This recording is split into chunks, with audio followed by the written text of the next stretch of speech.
The unprecedented encounter. The Sentinel Outpost Gamma 9 hung in the void like a gleaming metallic spider, its 8 massive sensor arrays stretching outward from a central hub.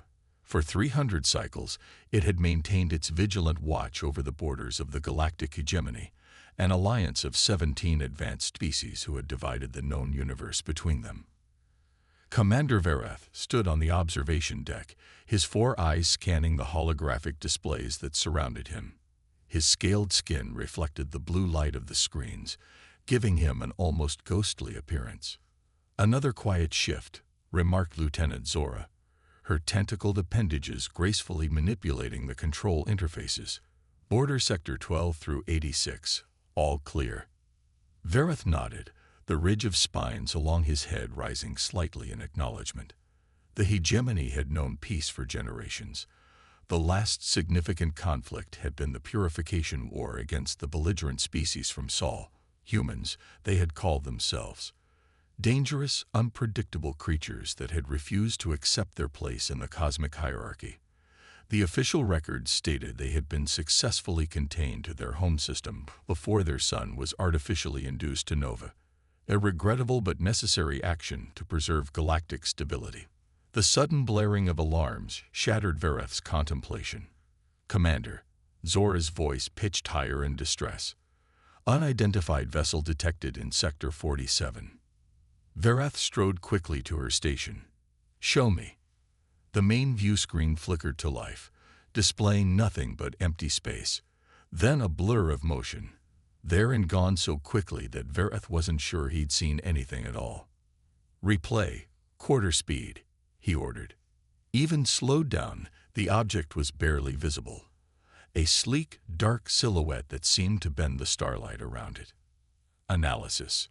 "Vessel of unknown configuration," Zora reported, her appendages working frantically. "Size approximately 1/8 of a standard cruiser. Speed." She paused, rechecking her instruments. "Commander, if these readings are correct, the vessel is traveling at nearly 30 times our fastest military ships." "Impossible," Vereth whispered. "No known technology could achieve such velocities while maintaining structural integrity." Direction. "It's headed directly toward the hegemony core worlds." Vereth's spines flattened against his skull, a sign of alarm among his species. "Alert High Command immediately. Deploy sensor drones to track its trajectory." "Already dispatched, Commander." "But," Zora hesitated, "the drones can't keep pace.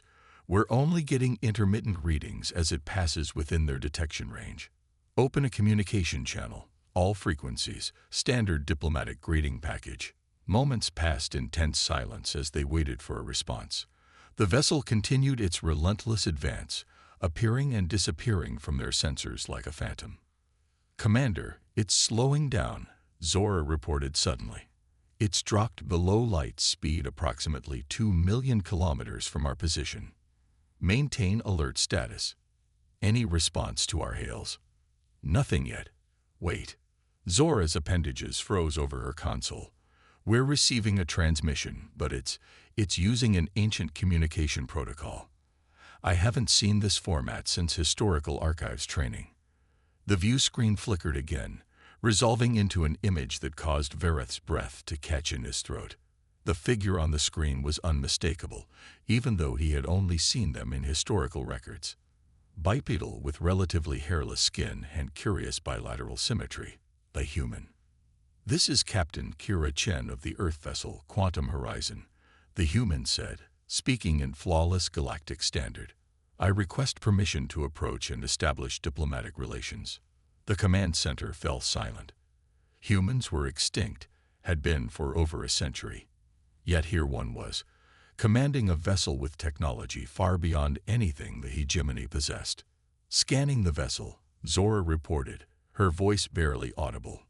"Commander, its hull composition doesn't match any known material in our database. Power signature is fluctuating in patterns I can't identify. It's as if the ship is somehow partially phased out of normal spacetime." Vereth steeled himself. "Captain Chen," he replied, activating the communication channel. "Your presence is unexpected." Humans were believed to have been eliminated during the Purification War. The human's expression changed subtly, displaying what Vereth recognized from his studies as a smile, though this one contained no warmth. Reports of our extinction were greatly exaggerated, Chen replied. We've spent the last century rebuilding, advancing, preparing. Now we're ready to rejoin galactic society. On new terms. Vereth felt a chill run down his spine. The implications were staggering.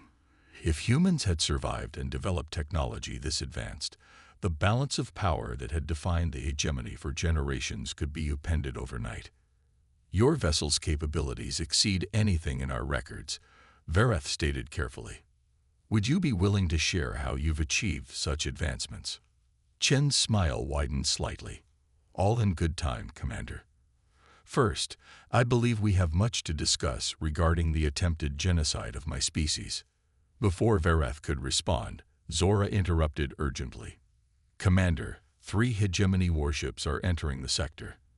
They're moving to intercept the human vessel. On the view screen, Chen's expression hardened. It seems the hegemony's hospitality hasn't improved. I had hoped for diplomacy, but I'm prepared for alternatives. This is not my decision, Vereth said quickly. Please maintain your position. I will attempt to contact the fleet commander. But it was too late. The lead warship had already launched a containment field, a standard procedure for capturing and immobilizing unknown vessels. The shimmering energy net expanded toward the quantum horizon. What happened next defied all physical laws Vereth understood. Instead of being trapped by the field, the human ship seemed to ripple, as if its very molecular structure was becoming fluid. Then it simply passed through the containment field as if it weren't there. Fascinating technology, Chen commented, sounding genuinely impressed, but somewhat outdated from our perspective. The hegemony warships opened fire, their plasma cannons lighting up the void with brilliant green energy. The human vessel didn't evade. It didn't need to. The plasma bolts passed harmlessly through it, as if striking a hologram. I didn't come here to fight, Chen said, her voice taking on an edge of frustration. But neither will I allow myself to be captured. The quantum horizon pulsed once with a soft blue light. Immediately, all 3 hegemony warships went dark, their power systems completely shut down. Temporary electromagnetic disruption, Chen explained. They'll regain power in approximately 30 minutes, crew unharmed. Vereth stared in disbelief. The most powerful warships in the hegemony fleet, disabled with such ease. It was beyond comprehension. Commander, Zora whispered, we're being hailed by High Admiral Clorlin of the Security Council. The view screen split, showing both Chen and now the stern face of Admiral Clorlin, the highest-ranking military officer in the hegemony. Commander Vereth, the Admiral's deep voice rumbled. You will deploy all available resources to capture this human vessel. Its technology must be secured. With respect, Admiral, Vereth replied. I don't believe we possess the capability to capture this ship against its will. Then destroy it, Clorlin ordered flatly. Chen's laugh caught both hegemony officers by surprise. Admiral, if I wanted to destroy your forces, I could have done so already. I'm here to open a dialogue, not start another war. Humans lost the right to dialogue when they refused to accept their proper place in the cosmic order, Clorlin responded coldly. And yet here we are, Chen countered, with technology that clearly demonstrates we've earned a new position in that order. The tension was palpable, stretching across the vastness of space between them. Then, without warning, a dozen more hegemony warships emerged from hyperspace, surrounding the quantum horizon in a 3-dimensional containment pattern. Last chance, human, Admiral Clorlin declared. Surrender your vessel, or we will destroy it, along with you. Chen sighed, seeming more disappointed than concerned. Admiral, allow me to demonstrate something. The quantum horizon began to glow with an intense blue light. Vereth's instruments went wild, registering energy readings that broke all established scientific parameters. Space itself seemed to bend around the human vessel, light distorting as if being pulled into a gravitational well. What you're witnessing, Chen explained calmly, is a controlled manipulation of spacetime. We call it quantum folding. It's how our ship achieves its speed. As they watched, the quantum horizon simply vanished. One moment it was there, surrounded by hegemony warships, and the next it was gone. No trace, no warp signature, nothing. Locate that vessel, Sorlin bellowed. It's behind us, Admiral, Zora reported in shock. Somehow it's now positioned directly behind Sentinel Outpost. Impossible, Sorlin sputtered. No ship can move that distance instantaneously without a warp signature.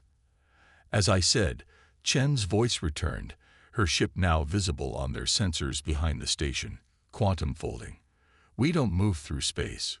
We fold it, bringing 2 points together temporarily. As I said, Chen's voice returned, her ship now visible on their sensors behind the station. Quantum folding. We don't move through space. We fold it, bringing 2 points together temporarily. Verith realized with growing dread what this meant. The hegemony's defensive strategies, built around controlling key spatial routes and choke points, were utterly useless against such technology. Admiral, Chen continued, I came here today to deliver a message from the human coalition. We survived your attempted genocide. We rebuilt. We advanced. And now we're ready to take our place in the galaxy again. Is that a threat? Sorlin demanded. Not at all, Chen replied. It's an invitation. The old hierarchies are obsolete. We propose a new relationship, one based on mutual respect and cooperation rather than dominance and submission. Before Sorlin could respond, the quantum horizon vanished again, reappearing seconds later at the edge of their sensor range. We'll give you time to consider our proposal. Chen's final transmission came through. One of our diplomatic vessels will arrive at the hegemony capital in 7 standard days. I suggest you prepare your leadership for some significant changes to the galactic order. With that, the human vessel accelerated to its impossible speed and disappeared from their sensors entirely. Admiral Sorlin's face had turned a shade of gray Verith had never seen before. Commander Verith, you will report immediately to High Command for debriefing. This encounter is now classified at the highest security level. As the Admiral's transmission cut off, Verith turned to find his entire command crew staring at him in stunned silence. It would seem, he said quietly, that the galaxy as we know it is about to change forever. Defiance of expectations. 7 days after the encounter with the quantum horizon, the Grand Assembly chamber of the Hegemony Council buzzed with anxious energy. Representatives from all 17 member species had gathered in the massive domed hall, their varied physiologies creating a living tapestry of evolutionary diversity. Commander Verith stood at attention before the Council's raised platform, having spent the intervening days being interrogated about every detail of his encounter with the human vessel. And you maintain that this ship moved without conventional propulsion? Asked Councillor Thrix, her crystalline body refracting light into rainbow patterns across the floor. Yes, Councillor, Verith replied, his voice steady despite his exhaustion. As I've stated in my reports, the vessel appeared to manipulate spacetime itself. High Admiral Corlin stepped forward, his massive form casting a shadow over Verith. The commander's observations, while technically accurate, failed to capture the strategic implications. If humans possess this technology in significant numbers, our military superiority is compromised. The historical records are clear, interjected Science Director Melbury, her holographic projection flickering slightly as she gestured to the data displays. Humans were a quarantine species precisely because of their dangerous technological development curve. The decision to neutralize them was unanimous, yet evidently incomplete, noted Elder Vaz, the oldest member of the council. His spindly frame seemed barely able to support itself, but his mind remained razor-sharp, a failure that may now threaten the very foundations of the hegemony. The chamber doors slid open, interrupting the discussion. A junior officer rushed in, stopping to bow hastily before the council. "Forgive the interruption," he gasped, but a vessel has appeared in orbit around our world. It matches no known configuration, and it bypassed our entire defense grid without triggering a single alarm. A collective murmur of alarm rippled through the assembly. Is it the same vessel from the border encounter? Thorlin demanded. No, Admiral. This one is larger, approximately cruiser-sized. It's broadcasting on all frequencies, identifying itself as the Human Coalition diplomatic vessel Olive Branch. The irony of the name was not lost on Vereth. Humans had always had a peculiar sense of humor. They are requesting permission to send a delegation to address the council, the officer continued. Elder Vaz leaned forward. And if we refuse? They said they would come anyway, but preferred to respect our protocols if possible. The council chamber erupted into chaotic debate, with various factions arguing for responses ranging from immediate military action to cautious engagement. Eventually, Elder Vaz raised a withered hand, and silence gradually fell. We will receive them, he declared, overriding several objections. Our history with humans is bloody enough. Let us at least hear what they have to say before we consider further conflict. An hour later, the chamber doors opened again. 5 humans entered, walking with the careful, measured steps of those accustomed to different gravity. Vereth studied them intently, comparing them to the historical records he had reviewed exhaustively since his encounter with Captain Chen. The delegation was led by a tall, dark-skinned human with close-cropped silver hair. His bearing suggested military training, yet he wore what appeared to be civilian attire, a simple black suit with a single silver emblem on the collar depicting Earth surrounded by stars. I am Ambassador Marcus Washington of the Human Coalition, he announced, his deep voice carrying easily through the chamber. I bring greetings from Earth and our 37 colony worlds. This statement alone caused another ripple of shock through the assembly. Historical records indicated humans had established only 7 extraterrestrial colonies before the Purification War. 37 colonies. Thorlin questioned skeptically. Your species was contained to your home system. Washington smiled thinly. So you believed. When your forces initiated the attack on our sun, we were prepared. We had been monitoring hegemony communications for decades. Operation Exodus was already underway. We evacuated nearly 40% of Earth's population before the nova. A holographic display activated above the human delegation, showing a star map. Points of light began to illuminate, spreading outward from where Sol had once been, deep into what the hegemony had long considered unexplored or uninhabitable space. We fled beyond your sensor networks, beyond the regions you considered valuable. Washington continued. We found worlds you had overlooked or dismissed. We rebuilt. We survived. And most importantly, we learned. Learned what precisely?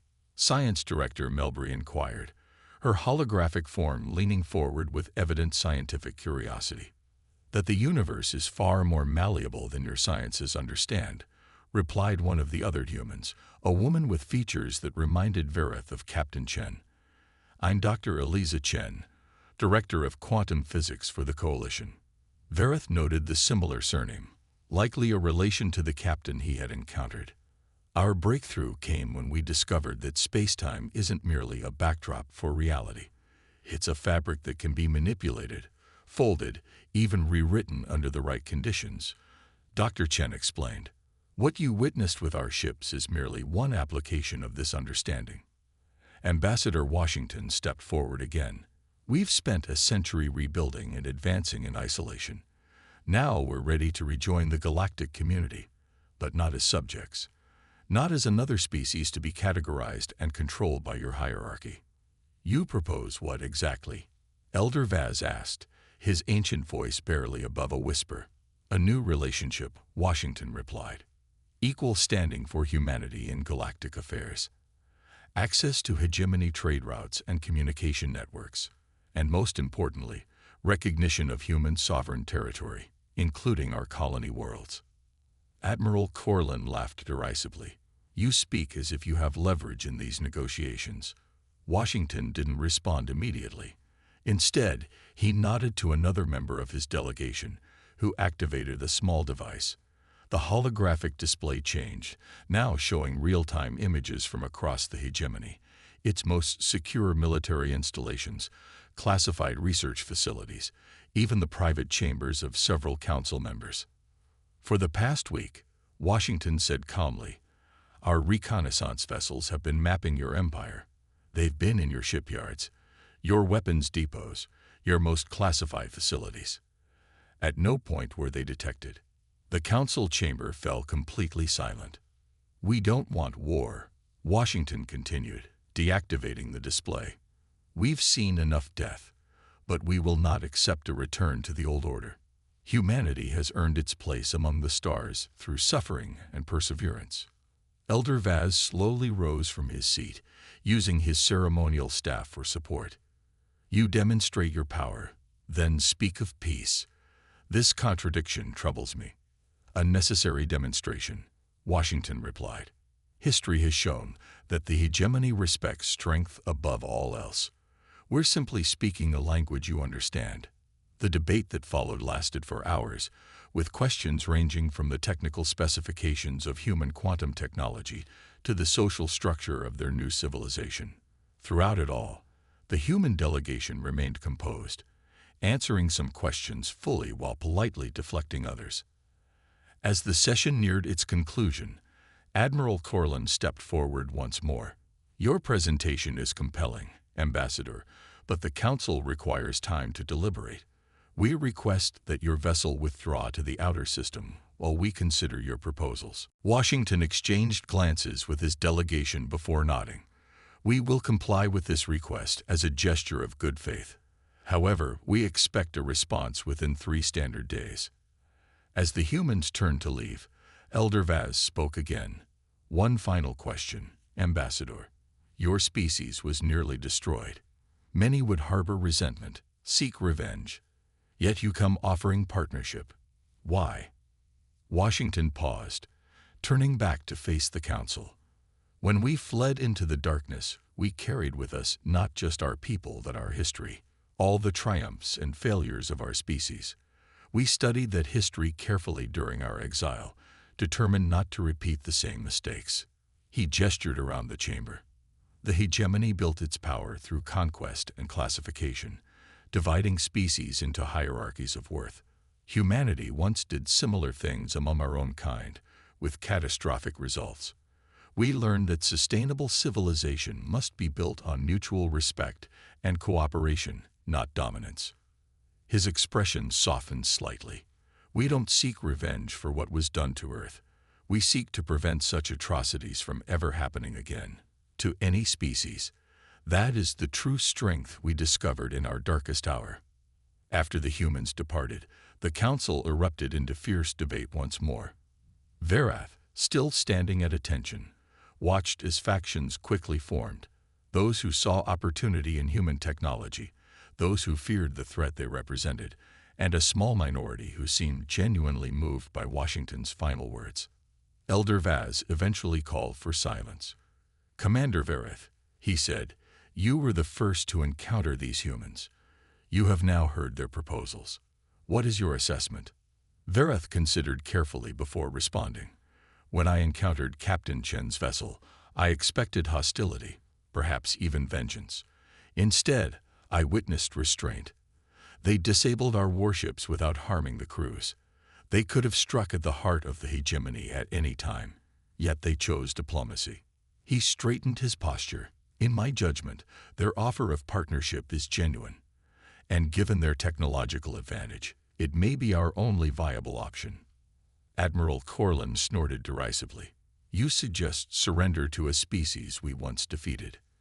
I suggest adaptation to a new reality." Verath countered, surprising himself with his boldness. "The humans have returned with capabilities that render our strategic doctrines obsolete. We can either evolve our thinking or face obsolescence ourselves."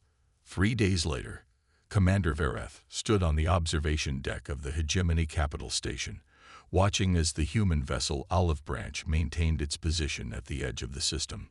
The council had debated almost continuously, with positions shifting as more information about human capabilities was analyzed.